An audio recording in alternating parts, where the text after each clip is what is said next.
Hi friends, ನಮಸ್ತೆ. ಎಲ್ಲರಿಗೂ ಆವಿಷ್ಕಾರಕ್ಕೆ ಸ್ವಾಗತ. ಬೆಂಗಳೂರಿಂದ ಮೈಸೂರಿಗೆ ಹೋಗ್ತಾ ದಾರಿನಲ್ಲಿ ಮದ್ದೂರು ಟಿಫಾನೀಸ್ ಅಂತ ಒಂದು ಹೋಟೆಲ್ ಇದೆ. ಅಲ್ಲಿ ಸ್ಟಾಪ್ ಓವರ್ ತಗೊಂಡು ಕಾರಲ್ಲಿ ಎಲ್ಲ ಹೋಗೋರು ಅಲ್ಲಿ ಮದ್ದೂರು ವಡೆ ತಿಂದು ಮತ್ತು ಎಂಜಾಯ್ ಮಾಡೋ ಅಭ್ಯಾಸ ತುಂಬ ಜನಕ್ಕಿದೆ. ನಾವು ಎಷ್ಟೋ ಸಲ ಅಲ್ಲಿ ನಿಲ್ಲಿಸ್ಬಿಟ್ಟು ಮದ್ದೂರು ವಡೆ ತಿಂದು ಮತ್ತು ಪಾರ್ಸೆಲ್ ಕೂಡ ತಂದಿದ್ದೀವಿ. ಅಷ್ಟು ಅದ್ಭುತವಾಗಿರುತ್ತೆ ಅಲ್ಲಿ ರುಚಿ. ಮತ್ತು ಟ್ರೈನಲ್ಲಿ ಟ್ರಾವೆಲ್ ಮಾಡಬೇಕಾದ್ರೂ ಅಷ್ಟೇ, ಬೆಂಗಳೂರಿಂದ ಮೈಸೂರಿಗೆ ಹೋಗ್ತಾ ಮದ್ದೂರು ಸ್ಟಾಪಲ್ಲಿ ಬಿಸಿ ಬಿಸಿ ಮದ್ದೂರು ವಡೆ ತೊಗೊಂಡು ಬರ್ತಾರೆ. ಒಂದು ಬುಟ್ಟಿನಲ್ಲಿ, ಬೆತ್ತದ ಬುಟ್ಟಿನಲ್ಲಿ ಪೇಪರೆಲ್ಲ ಹಾಸ್ಕೊಂಡು ಬಿಸಿ ಬಿಸಿಯಾಗಿರೋ ಮದ್ದೂರು ವಡೆ ತರ್ತಾರೆ. ಅದು ಕೂಡ ತುಂಬ ರುಚಿಯಾಗಿರುತ್ತೆ. ನಾನು ಟೇಸ್ಟ್ ಮಾಡಿದ್ದೀನಿ. ಸೊ ಅದನ್ನು ಯಾವ್ಯಾವ ಸಾಮಗ್ರಿಗಳನ್ನ ಎಷ್ಟೆಷ್ಟು ಹಾಕಿರ್ಬೋದು ಅಂತ ಅಂದಾಜು ಮಾಡಿ ನಾನು ಒಂದು ಸಲ ಟ್ರೈ ಮಾಡಿದೆ. ಅಷ್ಟೇ ಚೆನ್ನಾಗಿ ಬಂತು. ಸೊ ಅದನ್ನು ನಿಮ್ಗಳ ಜೊತೆ ಶೇರ್ ಮಾಡಬೇಕು ಅಂತ ಈ ವಿಡಿಯೋ ಮಾಡ್ತಾಯಿದ್ದೀನಿ. ಈಗ ಶುರು ಮಾಡೋಣ. ಟಿಫಾನೀಸ್ ಸ್ಟೈಲ್ ಮದ್ದೂರು ವಡೆಗೆ ನಾನು ಮೊದಲಿಗೆ 1 ಗ್ಲಾಸಷ್ಟು ಉಪ್ಪಿಟ್ಟು ರವೆ ತೊಗೊಂಡಿದ್ದೀನಿ. ಮೀಡಿಯಮ್ ರವೆ ಅಂತ ಹೇಳ್ತಾರಲ್ಲ, ಮೀಡಿಯಮ್ ರವೆ, ಬಾಂಬೆ ರವೆ, ಉಪ್ಪಿಟ್ಟು ರವೆ ಈ ಥರ ಹೇಳ್ತಾರೆ. ಅದನ್ನು ತೊಗೊಂಡಿದ್ದೀನಿ. ಅಷ್ಟೇ ಪ್ರಮಾಣದಲ್ಲಿ ಮೈದಾ ಹಿಟ್ಟು ಮತ್ತು ಅರ್ಧ ಗ್ಲಾಸಷ್ಟು ಅಕ್ಕಿ ಹಿಟ್ಟು ಮತ್ತು ಹಸಿಮೆಣಸಿನ್ಕಾಯಿ,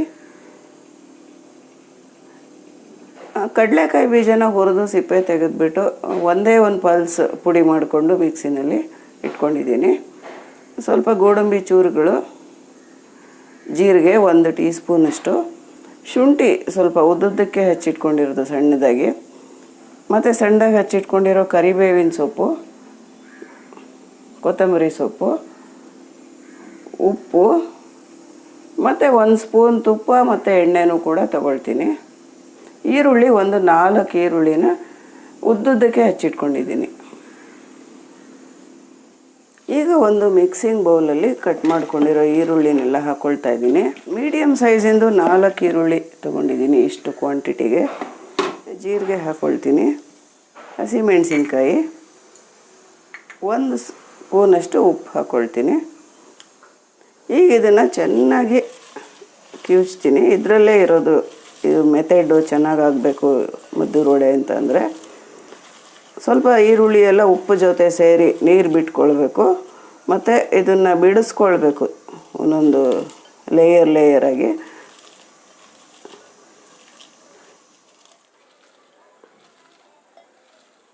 ಇದು ಸಾಕಷ್ಟು ಚೆನ್ನಾಗಿ ಮಿಕ್ಸ್ ಆಗಿದೆ. ಇವಾಗ ಹಿಟ್ಟುಗಳನ್ನ ಹಾಕ್ಕೊಳ್ಳೋಣ. ರವೆ ಹಾಕ್ಕೊಳ್ತಾ ಇದ್ದೀನಿ, ಮೈದಾ ಹಿಟ್ಟು, ಅಕ್ಕಿ ಹಿಟ್ಟು, ಕರಿಬೇವಿನ ಸೊಪ್ಪು, ಶುಂಠಿ, ಗೋಡಂಬಿ, ಕಡಲೆಕಾಯಿ ಬೀಜ, ಕೊತ್ತಂಬರಿ ಸೊಪ್ಪು. ಉಪ್ಪು ಇನ್ನು ಸ್ವಲ್ಪ ಹಿಡಿಯುತ್ತೆ ಅಂತ ಅನಿಸುತ್ತೆ. ಇನ್ನೊಂದು ಅರ್ಧ ಸ್ಪೂನಷ್ಟು ಉಪ್ಪು ಹಾಕ್ಕೊಳ್ತೀನಿ. ಈಗ ಚೆನ್ನಾಗಿ ಮಿಕ್ಸ್ ಮಾಡ್ತಾಯಿದ್ದೀನಿ ಇದನ್ನೆಲ್ಲ.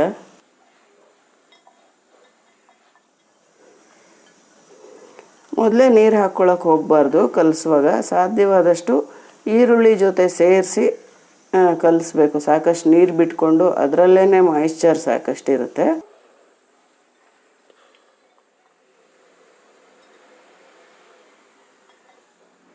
ಇದಕ್ಕೀಗ ಚೆನ್ನಾಗಿ ಕಾದಿರೋ ಎಣ್ಣೆನ ಈ ಸೌಟಲ್ಲಿ 1 ಸೌಟ್ ಹಾಕ್ತಾಯಿದ್ದೀನಿ. ಮತ್ತು 1 ಫುಲ್ ಸ್ಪೂನಷ್ಟು ತುಪ್ಪ, ಗಟ್ಟಿ ತುಪ್ಪ ಹಾಕಿದ್ದೀನಿ. ಈ ಥರ ಹಾಕೋದ್ರಿಂದ ತುಂಬ ಗರಿ ಗರಿಯಾಗಿ ಬರುತ್ತೆ ಮದ್ದೂರು ವಡೆ. ಈಗ ಚೆನ್ನಾಗಿ ಮಿಕ್ಸ್ ಮಾಡ್ಕೊಳ್ಳೋಣ.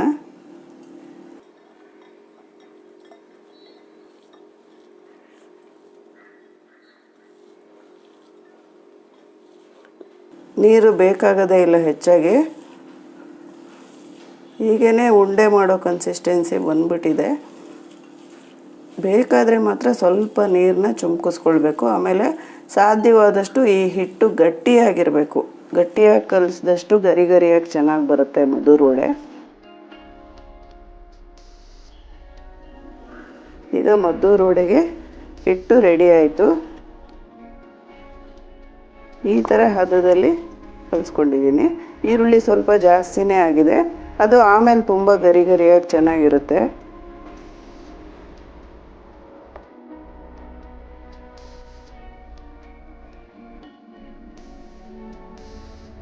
ಈಗ ವಡೆಗಳನ್ನೆಲ್ಲ ತಟ್ಕೊಳ್ಳೋಣ. ಫಸ್ಟು ಒಂದು ಉಂಡೆ ಮಾಡ್ಕೊಳ್ತೀನಿ. ಇಷ್ಟು ಯಾವ ಸೈಜ್ ಬೇಕಾದರೂ ಮಾಡ್ಕೊಳ್ಬೋದು. ಸ್ವಲ್ಪ ಟಿಫಾನೀಸಲ್ಲಿ ಇದ್ದರೆ ಸ್ವಲ್ಪ ದೊಡ್ಡ ಸೈಜೇ ಇರುತ್ತೆ ಉಂಡೆ. ಅಂಗೈಯಲ್ಲೂ ತಟ್ಬೋದು, ಇಲ್ಲ ಪ್ಲಾಸ್ಟಿಕ್ ಕವರ್ ಮೇಲೆ ತಟ್ಬೋದು. ಯಾವುದು ಅನುಕೂಲನೋ ಅವರವ್ರಿಗೆ ಆ ಥರ ಮಾಡ್ಕೊಳ್ಬೋದು. ನಾನು ಅಂಗೈಯಲ್ಲೇ ತಟ್ಟೋದು ಅಭ್ಯಾಸ. ಸ್ವಲ್ಪ ದಪ್ಪಗೆ ಇರಬೇಕು, ಇದು ತುಂಬ ತೆಳ್ಳಗೂ ತಟ್ಟಬಾರ್ದು.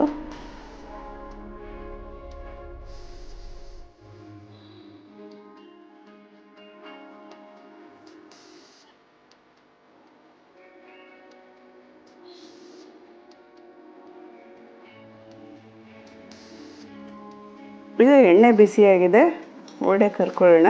ಆಮೇಲೆ ಒಂದು ನೆನಪಿಟ್ಕೊಳ್ಬೇಕು, ಮದ್ದೂರು ವಡೆ ಆಗಲಿ ನಿಪ್ಪಟ್ಟಾಗಲಿ ಮಾಡಬೇಕಾದ್ರೆ ಫ್ಲೇಮ್ ಯಾವಾಗಲೂ ತುಂಬ ಕಡಿಮೆ ಇಟ್ಕೋಬೇಕು.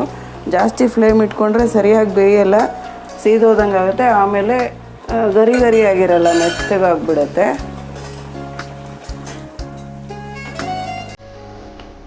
ಒಂದು ಕಡೆ ಪೂರ್ತಿ ಬೇಯೋವರೆಗೂ ತಿರುವು ಹಾಕಬಾರ್ದು.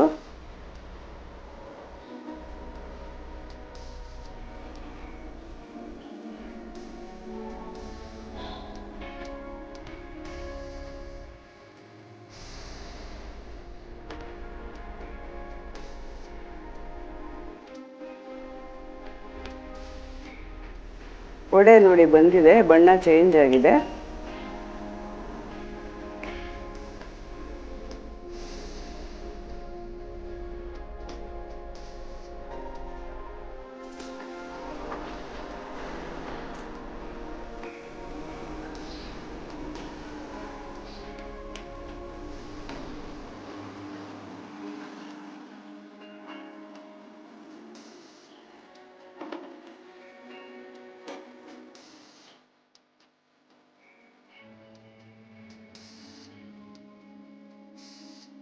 ಹಂಡ್ರೆಡ್ 100% ಮದ್ದೂರು ಟಿಫಾಣೀಸಲ್ಲಿ ಮಾಡೋ ಮೆಥಡಲ್ಲೇ ಮಾಡಿರೋದು. ತುಂಬಾ ಡೆಲಿಷಿಯಸ್ ಆಗಿದೆ, ಕ್ರಿಸ್ಪಾಗಿದೆ. ನೀವು ಒಂದ್ಸಲ ಟ್ರೈ ಮಾಡಿ ನೋಡಿ ಫ್ರೆಂಡ್ಸ್, ತುಂಬ ಚೆನ್ನಾಗಿ ಬರುತ್ತೆ. ನೋಡಿ ಎಷ್ಟು ಕ್ರಿಸ್ಪಾಗಿದೆ ಅಂತ. ಹೇಗನ್ನಿಸ್ತು ಈ ರೆಸಿಪಿ ನಿಮಗೆ? ಕಾಮೆಂಟ್ ಮಾಡಿ ತಿಳಿಸಿ. ಹಾಗೆ ಒಂದು ಲೈಕ್ ಕೊಡೋದನ್ನು ಮರಿಬೇಡಿ.